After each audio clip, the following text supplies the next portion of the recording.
La réalité, c'est que très souvent, il faut se tourner de bord et écouter les gens qui nous suivent.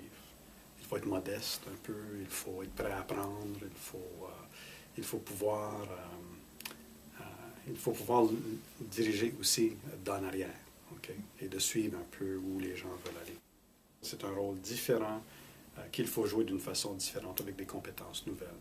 Et donc, c'est tout un nouveau cheminement développemental pour la personne.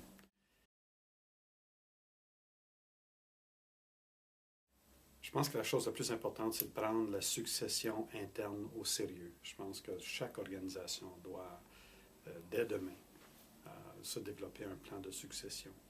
Les dirigeants de demain sont déjà en notre emploi, sont déjà en première ligne, font déjà le travail d'intervenants et d'intervenants. Et c'est à nous de les identifier et de les aider à cheminer et se préparer pour des rôles de leadership plus tard.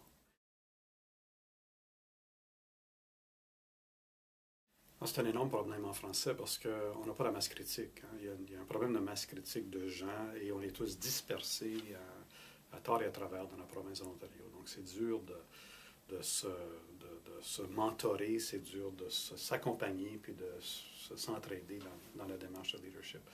L'autre gros problème, c'est que tout se passe en anglais. La formation est en anglais, les écrits sont en anglais, il n'y a vraiment rien de disponible pour perfectionner l'art de leadership en français. On le fait en anglais, puis après ça, on traduit en français pour bien faire le travail. Mais c'est pas la même langue, c'est pas la même chose.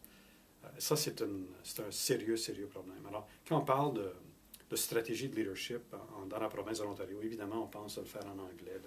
On va le faire en français, mais secondairement et comme une arrière-pensée. Et ça va être très difficile de le faire en français. Justement parce qu'on est tellement éclaté sur le territoire, puis les gens sont un peu partout.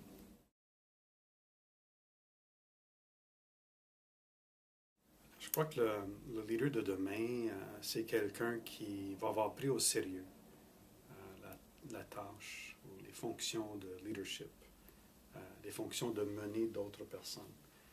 Je pense qu'on va avoir apporté beaucoup plus de rigueur et de science à la chose, parce qu'il y a de la recherche. Hein. Je veux dire, on est un peu à l'abri de tout ça, on ne prend pas ça assez au sérieux à ce moment-ci, mais je pense que plus tard, on va avoir pris ça au sérieux et que ça va faire toute la différence au monde. Et je pense que le leader de demain, c'est quelqu'un qui déjà va s'inquiéter de sa succession. Dès son arrivée en poste, il va déjà commencer à planifier qui va le remplacer et s'assurer que dans l'organisation, les leaders de demain, du surlendemain, si tu veux, sont déjà identifiés, sont déjà en train de cheminer de l'organisation. Quand on s'occupe du leadership, quand on s'occupe de la succession d'une organisation, je pense que l'organisation est plus en santé, elle se porte mieux et livre de meilleurs services à sa clientèle.